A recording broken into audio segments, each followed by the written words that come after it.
Assalamualaikum warahmatullahi wabarakatuh.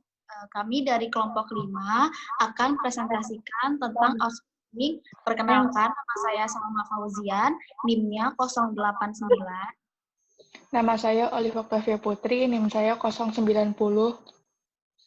Nama saya Esterlina Tumanggor, NIM saya 273. Nama saya Naura Sintia, NIM-nya 287. Nama saya Dini Kartika Sari, NIM-nya 288. Nama saya Adinda Suci Rahayu, NIM-nya 294. Nama saya Salsabila Hasani, NIM-nya 299. Definisi outsourcing. Istilah outsourcing atau alih daya diartikan sebagai contract workout. Menurut Maurice Grever, outsourcing dipandang sebagai tindakan yang mengalih beberapa aktivitas perusahaan dan hak mengambil keputusan kepada pihak lain atau outside provider, di mana tindakan ini terikat dalam suatu kontrak kerjasama. Ada 3 unsur penting dalam outsourcing. Yang pertama, pemindahan fungsi pengawasan. Yang kedua, pendelegasian tanggung jawab atau tugas suatu perusahaan. Dan yang ketiga, menitikberatkan pada hasil atau output yang ingin dicapai oleh perusahaan. Pengertian outsourcing menurut Undang-Undang Nomor 13 Tahun 2003 tentang Ketenagakerjaan dapat dilihat dalam ketentuan pasal 64 UU Nomor 13 Tahun 2003 tentang Ketenagakerjaan yang isinya menyatakan adanya suatu perjanjian kerja yang dibuat antara perusahaan dengan tenaga kerja, di mana perusahaan tersebut dapat menyerahkan sebagian pelaksanaan pekerjaan kepada perusahaan lainnya melalui perjanjian pemborongan pekerjaan yang dibuat secara tertulis. Sedangkan pengertian outsourcing menurut KUH Perdata pada pasal 1101 BKUH Perdata, outsourcing disamakan dengan perjanjian pemborongan, sehingga pengertian outsourcing adalah suatu perjanjian di mana pemborong mengikatkan diri untuk membuat suatu kerja tertentu bagi pihak lain yang memborongkan pekerjaan kepada pihak pemborongan dengan bayaran tertentu. Dasar hukum outsourcing. Yang pertama, Undang-Undang Nomor 13 Tahun 2003, tanggal 25 Maret 2003 tentang Ketenagakerjaan. Yang kedua, Keputusan Menteri Tenaga Kerja dan Transmigrasi Republik Indonesia Nomor Cap 100-Men-6-2004 tanggal 21 Juni 2004 tentang ketentuan pelaksanaan perjanjian kerja waktu tertentu. Yang ketiga, Keputusan Menteri Tenaga Kerja dan Transmigrasi Republik Indonesia Cap 101-Men-6-2004 tentang tata cara perizinan perusahaan penyedia jasa pekerja atau buruh. Yang keempat, Keputusan Menteri Tenaga Kerja dan Transmigrasi Republik Indonesia Cap 220-Men-6-2004 tanggal 19 Oktober 2004 tentang syarat-syarat penyerahan sebagian pelaksanaan pekerjaan kepada perusahaan lain. Kelebihan dan kekurangan outsourcing bagi perusahaan. Kelebihan outsourcing bagi perusahaan, yang pertama fokus pada kompetensi utama, dan yang kedua penghematan dan pengendalian biaya operasional, dan yang ketiga memanfaatkan kompetensi vendor outsourcing, dan yang keempat perusahaan dapat merespon pasar dengan cepat, dan yang kelima mengurangi resiko, dan yang keenam meningkatkan efisien dan perbaikan pada pekerjaan yang sifatnya non-core.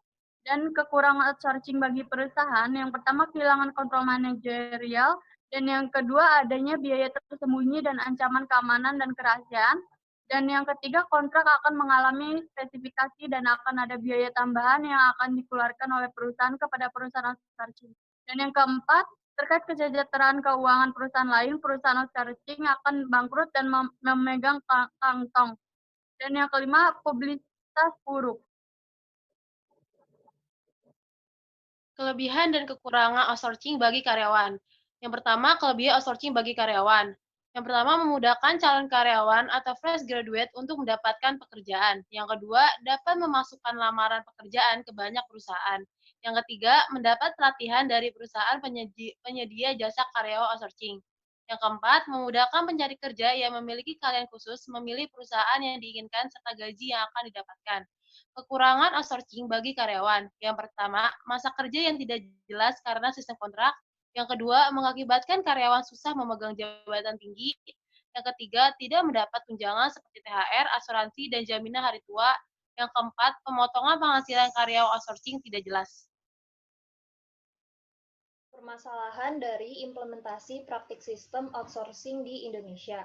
permasalahan pasca berlakunya Undang-Undang Nomor 13 Tahun 2003 tentang ketenagakerjaan, yaitu pertama, berlakunya outsourcing melegalkan perdagangan dan perbudakan manusia. Yang kedua, beralihnya hubungan hukum dalam outsourcing merugikan para pekerja. Tiga, rendahnya hak-hak pekerja outsourcing. Keempat, pengabaian pengembangan kemampuan pekerja outsourcing. Selain itu, dalam workshop yang diadakan oleh PPM Manajemen yang bekerjasama dengan Abadi, Asosiasi Bisnis Alih Daya Indonesia, mengatakan bahwa ada kemungkinan masalah dalam kegiatan outsourcing, yaitu yang pertama, adanya penggelapan uang. Yang kedua, pemotongan penghasilan karyawan outsourcing yang tidak jelas. Yang ketiga, menggunakan nama atau logo perusahaan user untuk kepentingan pribadi. Yang keempat, diberikan kewenangan untuk perusahaan.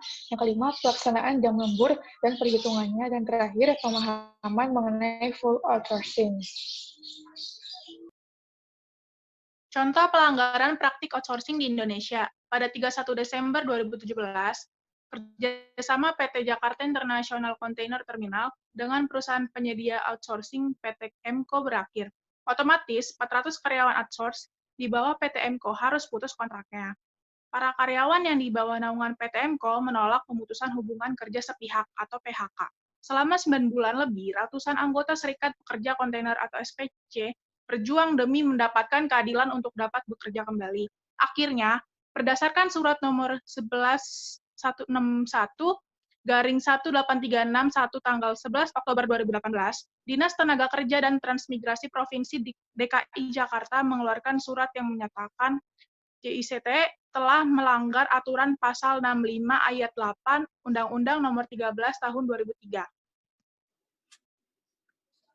Akibat hukum pelanggaran praktik outsourcing. Yang pertama, dalam pasal 66 ayat 4 Undang-Undang Ketenagakerjaan dikatakan bahwa apabila ketentuan dalam pasal 66 ayat 1 dan ayat 2 Undang-Undang Ketenagakerjaan tidak terpenuhi, dalam arti pekerja outsourcing melaksanakan kegiatan yang berhubungan langsung dengan proses produksi, maka demi hukum status hubungan kerja antara pekerja dan perusahaan penyedia jasa beralih menjadi hubungan kerja antara pekerja dan perusahaan pemberi kerja. Yang kedua, dalam Surat Edaran Menteri Tenaga Kerja dan Transmigrasi nomor SE.04-Men-8-2013 terdapat saksi pencabutan izin operasional perusahaan penyedia pekerja outsourcing bagi perusahaan outsourcing yang tidak mendaftarkan perjanjian kerjasama dengan perusahaan pengguna outsourcing dan juga bagi perusahaan outsourcing yang tidak mencatatkan perjanjian kerja pekerja cabut keberlakuan pasal dalam UUK mengenai outsourcing tersebut karena tidak adanya saksi pidana spesifik yang 7/PUU strip 9/2011 yang ditindaklanjuti dengan SE nomor B.31/PHIJSK-1/2012.